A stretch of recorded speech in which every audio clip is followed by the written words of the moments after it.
কৈছে এতিয়ালৈকে মই গোটেই বস্তু চোৱা নাই এইটো মানে কমতাপুৰ ৰাইজৰ কথা কৈছে বুলি কৈছে কিন্তু চাওক এইটো সবে ক্লিয়াৰ হ'ব লাগে আৰু ময়ো ক'ব বিচাৰিছোঁ আমিও বহুত বছৰ আন্দোলন কৰিলোঁ বেলেগৰো আন্দোলন দেখিলোঁ সো কিবা এটা ৰাজ্য হ'ব লাগিলে কিবা এটা কাউন্সিল হ'ব লাগিলে সেই অঞ্চলৰ কোনোবা এটা এষ্টাব্লিছমেণ্ট আছে কোনোবা এটা গভৰ্ণমেণ্ট আছে কিবা এটা ছেটআপ আছে তাত কিবা কমিউনিটি আছে সেই সকলৰ লগত আলোচনা কৰিব সেই সকলৰ লগত কনসালটেশ্যন কৰিব আজি যদি অসমৰ ভূমি যদি কিবা এটা হ'ব লাগে বেংগলৰ লগত সংযোজন হ'ব লাগে নতুন এটা সিস্টেম হ'ব লাগে তো অসমৰ নিচিনা ভাৰতবৰ্ষৰ এতিয়া শক্তিশালী ৰাইজৰ চৰকাৰখনৰ লগতো কনসাল্ট কৰিব আমি ইয়াতে কাউন্সিল চৰকাৰবিলাক আছে আমাৰ লগত কনসাল্ট কৰিব আমাৰ ইয়াত বিভিন্ন কমিউনিটি আছে তেখেতসকলৰ লগত কনসাল্ট কৰিব সো এইবিলাক বস্তুটো মানে এনেই মানে কিছুমান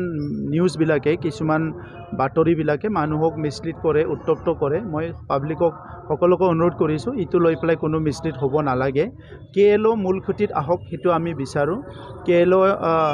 ভাৰত চৰকাৰৰ লগত আলোচনা কৰি কনসাৰ্ণ ষ্টেট গভৰ্ণমেণ্টবিলাকৰ লগত আলোচনা কৰি মূল খুঁটিলৈ আহিব লাগে আৰু কোচ ৰাজবংশী জনগোষ্ঠীৰ উন্নয়নৰ কাৰণে কাম কৰিব লাগে বহুতখিনি কাম কৰিব লগা আছে তাত কাম কৰিব লাগে আৰু মেইন ষ্ট্ৰীমত আহি পেলাই অঞ্চলটো শান্তিপূৰ্ণভাৱে ৰখাৰ কাৰণে সবে যত্ন কৰিব লাগে কাৰণ শান্তিপূৰ্ণভাৱে ৰাখিলেহে উন্নয়ন হ'ব আৰু এতিয়া এই সময়ত কোনোবা অস্ত্ৰলৈ সংগ্ৰাম কৰিব অস্ত্ৰলৈ কিবা কিবি কৰিব তেনেকুৱা বহুত বেছি পৰিৱেশ আৰু নাই তো কোনোবা ক'ব পাৰে ভাবিব পাৰে কিন্তু এনেকুৱা বহুত বেছি পৰিৱেশ নাই এনেকুৱা যদি কৰে সেই অঞ্চলটো পিছ পৰি থাকিব সেই জনগোষ্ঠীটোৱে মানে কষ্ট পাব সেইকাৰণে আজি যাৰ জনগোষ্ঠীবিলাকৰ সশস্ত্ৰ সংগ্ৰামীবিলাকে মূল খুঁটিলৈ আহিছে সেই জনগোষ্ঠীবিলাকৰ উত্তৰণ আৰম্ভ হৈছে উন্নয়ন আৰম্ভ হৈছে গতিকে আমাৰ অসমৰ ক্ষেত্ৰত অসমৰ মুখ্যমন্ত্ৰী ডাঙৰীয়াই চিৰিয়াছলি কনচাৰ্ণ এই ইছ্যুবিলাকক কাৰণ 2020 চনত চুক্তি কৰিলে ইয়াৰ পিছত 22 চনত আমাৰ যিমানখিনি আদিবাসীৰ সংগঠনসকল আছিল তেখেতসকলক চুক্তি কৰালে দিল্লীত লৈ যাই পেলাই ইয়াৰ আগতে যোৱা 2021 চনত আমাৰ গোৰ্খাসকলৰ যিটো আছিলে UGPO তেখেতসকলকো মূল খুঁটিলৈ আনিলে কাৰ্বিসকলৰ বা ডিমাছাসকলৰ যিসকলে আছিলে সেইসকলকো মূল খুঁটিলৈ আনিলে সো অসমৰ মুখ্যমন্ত্ৰী ডাঙৰীয়াৰ ডাঙৰ এটা এক্সপিৰিয়েঞ্চ আৰু তেখেতে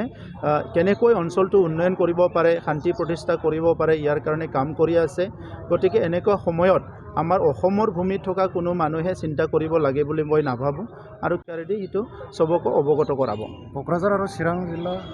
কমতাপুৰ ৰাইজত যাব বুলি ক'ব পাৰে সেইটোতো ব্ৰিটিছো ক'ব পাৰে গোটেই ভাৰতবৰ্ষখন একবাৰ ব্ৰিটিছে লৈছিলে তো সেইবিলাক আৰু নতুন কথা নহয় সেইটো আৰু হ'ব পাৰে মিডিয়াত কিবা এটা নিউজ ওলোৱাটো ডাঙৰ কথা নহয় ময়ো এতিয়া 10টা কথা কৈ পেলাই সবকে মিছলিড কৰি দিব পাৰোঁ এইটো মানে চানচানি নিউজ হৈ যাব বিস্ফোৰক মানে এটা নিউজ হৈ যাব কিন্তু এইবিলাক কৈ আৰু সমাজখনত আৰু মিছলিড হ'ব নালাগে উত্তপ্ত পৰিৱেশ আকৌ আহিব নালাগে এতিয়া লাহে লাহে কৈ শান্তি অহাৰ লগে লগে আমাৰ ছাত্ৰ ছাত্ৰীয়ে ভালকৈ অধ্যয়ন কৰিবলৈ লৈছে খেতিয়কবিলাকে ভালকৈ কাম কৰিবলৈ লৈছে সাংস্কৃতিৰ মানে যিবিলাক প্ৰতিভা আছে তেখেতসকলে সাংস্কৃতিক কাম কৰিবলৈ লৈছে আমিও কোকৰাঝাৰত এতিয়া লিড ফেষ্টিভেল পাতিবলৈ গৈ আছোঁ যোৱা বছৰৰ লিড ফেষ্টিভেল পাতিছোঁ নলেজ ফেষ্ট পাতিবলৈ গৈ আছোঁ ইণ্টাৰনেশ্যনেল চব বহুত কামবিলাক হৈ আছে সন্তোষ ট্ৰফি খেলা হৈ আছে ইয়াতে তো লাহে লাহে পৰিৱেশ চেঞ্জ হৈছে আৰু এই পৰিৱেশটো যাতে কোনো কাৰণত বিনষ্ট নহয় এইটোকহে আমি লক্ষ্য ৰাখিব লাগে